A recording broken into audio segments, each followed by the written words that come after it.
क्रांती news, आवाज सर्वसामान्यांचा। राष्ट्रवादी काँग्रेस शरदचंद्र पवार पक्षाच्या वतीने निवेदन सादर।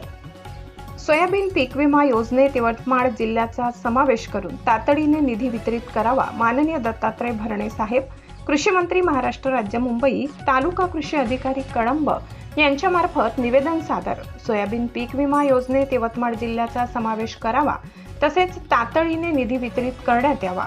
यवतमाळ जिल्हा हा शेतकरी आत्महत्याग्रस्त जिल्हा अशी ओळख निर्माण झालेली असताना सतत होणारी नापिकी, अवेळी येणारा पाऊस यामुळे जिल्ह्यातील शेतकरी राजा त्रस्त झालेला आहे। यवतमाळ जिल्हा पीक विमा योजनेतून वगळून शेतकऱ्यांवर अन्याय झालेला आहे। शासनाचे काय निकष आहे? कशा पद्धतीने पीक विमा कंपनी शेतकऱ्यांच्या बांधावर न जाता टेबलावरती आकडे देतात, आम्हा शेतकऱ्यांना माहिती नाही। यावेळी शेतकरी वर्गाकडे दुर्लक्ष करून चालणार नाही।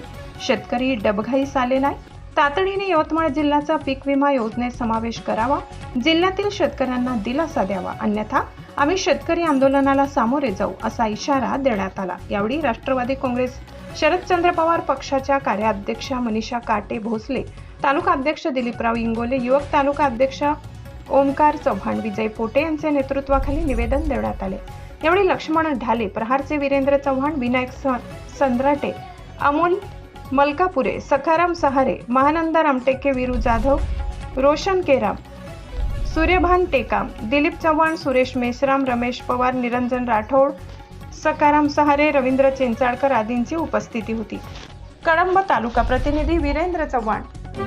अशाच नवनवीन बातम्या पाहण्यासाठी आमच्या महाराष्ट्र क्रांती न्यूज या YouTube चॅनलला लाईक करा, सबस्क्राईब करा आणि बेल आयकॉनला प्रेस करा।